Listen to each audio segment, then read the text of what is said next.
halfway through, I'd walked out mid-lecture and driven home, telling myself it just wasn't for me. At this time, my emotions were far from being in a safe place.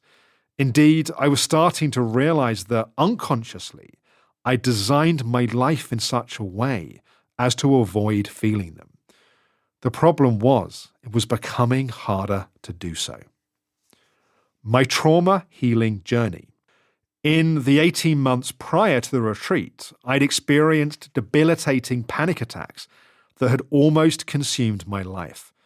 During the daytime, I ran the gauntlet of anxiety and fear, but that was nothing compared to nighttime, when I had to face the terror without distractions. At one point, I found myself in one unhealthy relationship after another, simply as an alternative to sleeping alone. I'd always been proudly independent, so this situation had only deepened my sense of hopelessness. The timing of my falling apart couldn't have been more disastrous. At the age of 26, I'd already achieved many of my dreams.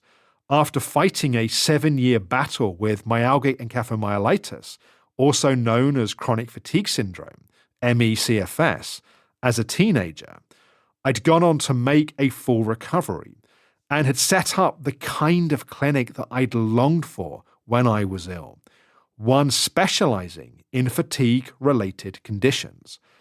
Located in London's prestigious Harley Street, the Optimum Health Clinic, or OHC, had established an outstanding reputation for innovation and excellence.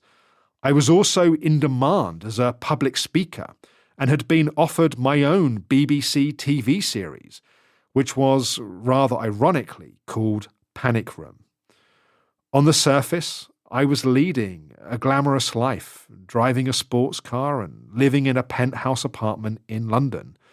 And given that I'd been mercilessly bullied throughout my school years, I was also proud to be dating the kind of women I could once only have dreamed of.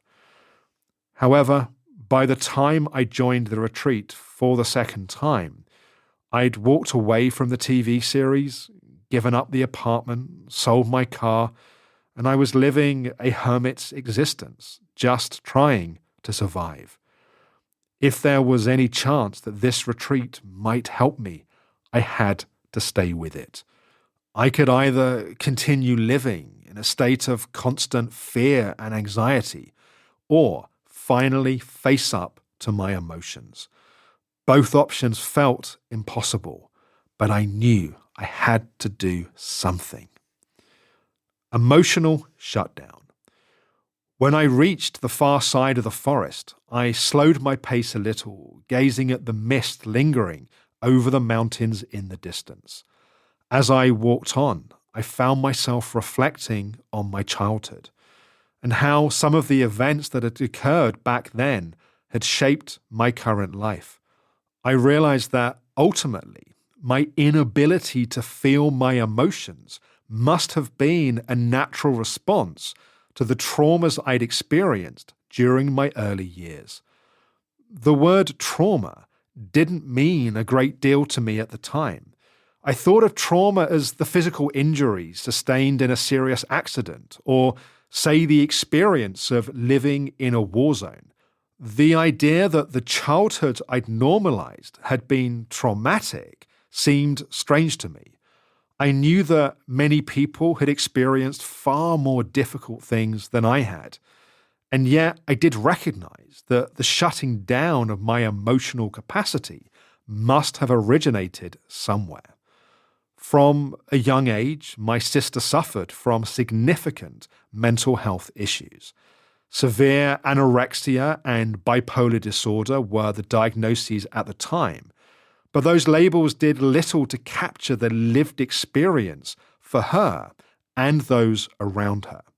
She spent periods in mental health hospitals and foster care, and although her own pain was intense, the effects of her illness on the family and others were also devastating. I have countless childhood memories of my sister being violent toward family members and smashing up the house.